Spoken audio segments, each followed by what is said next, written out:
రాత్రి 12 గంటల సమయంలో ఓ పాత గ్రామానికి దగ్గరలో ఉన్న ఓ చింతచెట్టు పేరు చంద్రవంక చెట్టు.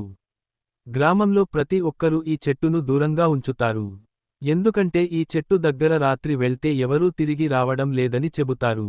ఒకరోజు ఆ గ్రామానికి కొత్తగా వచ్చిన ఓ యువకుడు రవి ఈ కథల్ని నమ్మడు. సాహసం చేయాలనుకొని రాత్రి 12 గంటలకు ఆ చెట్టుకి వెళ్తాడు. మొదటిగా తలపోయినట్టు ఏమీ జరగదు.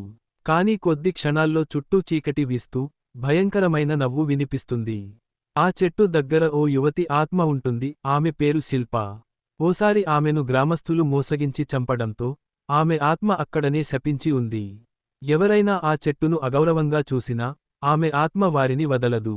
రవి తన చేసిన పొరపాటును అర్థం చేసుకుని ఆత్మను శాంతిపరచటానికి ప్రయత్నిస్తాడు.